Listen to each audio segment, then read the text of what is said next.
मैं भारत को भारतीयता की मान्यता के आधार पर फिर से खड़ा करना चाहता हूं, उस काम में लगा कि जो पैसा स्विट्जरलैंड और विदेशी बैंकों में वो आ गया, अगर भारत में 110 लाख करोड़ आएगा, तब इसके लिए हम क्या करेंगे? इस पैसे को भारत माता के नाम से एक ट्रस्ट बनाकर, भारत माता के नाम से एक कोष बनाकर उसमें जमा करेंगे। सरकार के खजाने में नहीं रखेंगे इस पैसे को, फिर लुट जाएगा, पता ही नहीं।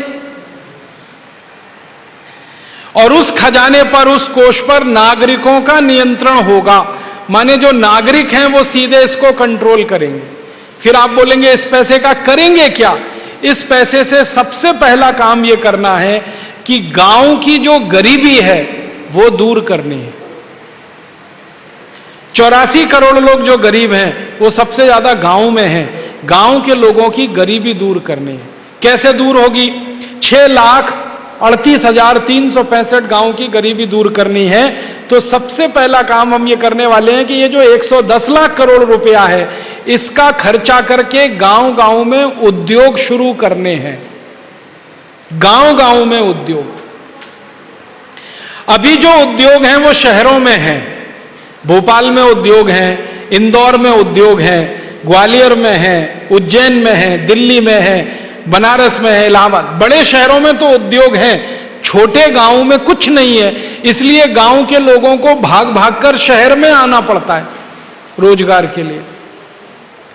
कितने दुख और तकलीफ की बात है कि कोई व्यक्ति अपना घर परिवार छोड़कर दूर शहर में जाकर नौकरी के लिए परेशान होता है,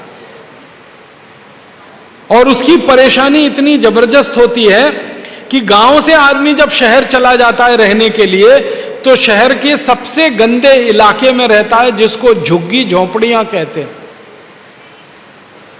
उन झुग्गी झोंपड़ियों में हम पैदल नहीं निकल सकते, नाक पर रूमाल रखना पड़ता है, इतनी बदबू आती है। वहां हमारे गांव के लोगों को रहना पड़ता है सालों साल, नौकरी की तलाश में, रोजगार की तलाश में। हम इसको उल्टा करना चाहते हैं। नौकरी और रोजगार के लिए किसी को गांव से भागकर शहर नहीं जाना पड़े, गांव में ही सबको रोजगार मिले, ऐसी व्यवस्था करना चाहते हैं। तो आप बोलेंगे गांव में क्या क्या उद्योग हो सकते हैं? गांव में बहुत उद्योग हो सकते हैं। जैसे मैं नाम के लिए बताऊं, गेहूं पैदा होता है गांव में कि शहर में? गांव में। गेहूं पैदा होता है तो उस गेहूं का आटा भी बन सकता है गांव में? नहीं बन सकता। जो शहर में आटा बनाने की चक्कियां लग सकती हैं, फ्लोर मिल लग सकती है, वो गांव में भी लग सकती है? नहीं लग सकती। बिजली की व्यवस्था अगर गांव में हो जाए तो गेहूं से आटा बनाने का काम गांव में ही हो सकता है। अगर गेहूं का आटा बनकर गांव से शहर में बिकने को जाए तो गेहूं तो बिकता है 10-11 रुपए, आटा बिकता है 25 रुपए, तो किसानों को फायदा होगा कि नहीं? डबल। तो हम किसानों को क्या समझाना चाहते हैं? गेहूं पैदा करो, गेहूं मत बेचो, आटा बेचो। क्योंकि गेहूं बेचने में लाभ नहीं है, आटा बेचने में लाभ है। ऐसे ही दूध कहां होता है?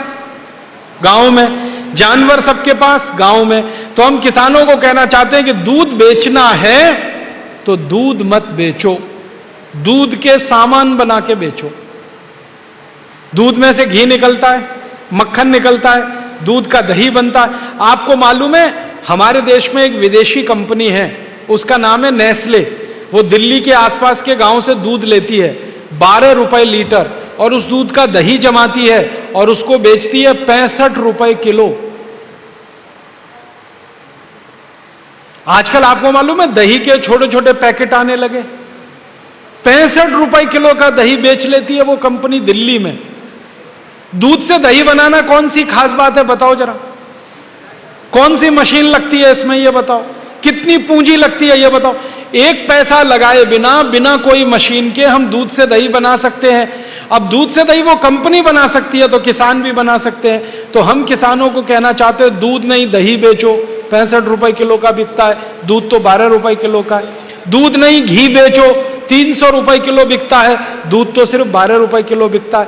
मक्खन बेचो, माने दूध से बनी हुई चीजें गांव से तैयार होकर शहरों में बिकें। कपास है, कपास गांव में होती है ना, तो कपास का सूत बनाए, गांव में हो सकता है। चरखा चलाने का काम इस देश के लोगों ने बहुत समय तक किया। गांधी जी के जमाने में गांव गांव चरखा चलता था, सूत बनता था। वो सूत से कपड़ा गांव में तैयार हो तो कपास ना बिके गांव से जाकर, कपड़ा बिके गांव से जाकर। कपास बिक जाती है 10-12 रुपए में, और उसी से कपड़ा तैयार करें और वो बेचें, वो बिकता है 70-80 रुपए में। मतलब मेरे कहने का यह है कि जो कच्चा माल गांव में तैयार होता है वो सीधे गांव से बाहर ना बिके, पक्का माल वो गांव में ही बने। तो मैंने इसकी एक सूची बनाई तो पता चला 100 उद्योग हर गांव में लग सकते हैं। 100 कपड़ा बनाने का, दूध से दही बनाने का, गेहूं का आटा तैयार करने का, मसाले तैयार करने का, तेल तैयार करने का। सरसों तो गांव में ही होती है ना, तो तेल गांव में निकल सकता है, तेल के डिब्बे बन बन के शहर में बिक सकते हैं। तो 100 ऐसे उद्योग हर गांव में लग सकते हैं, और हर गांव में 100 उद्योग लग गए तो फिर बताओ रोजगार मिलेगा कि नहीं, बेकारी खत्म होगी कि नहीं। और जिसका रोजगार पक्का हो गया, जिसकी बेरोजगारी खत्म हो गई, उसकी गरीबी भी खत्म हो जाएगी। तो ये जो 110 लाख करोड़ रुपए हमें लाना है विदेशी बैंकों से, इस पैसे को गांव गांव के उद्योग लगाने के लिए खर्च करना है।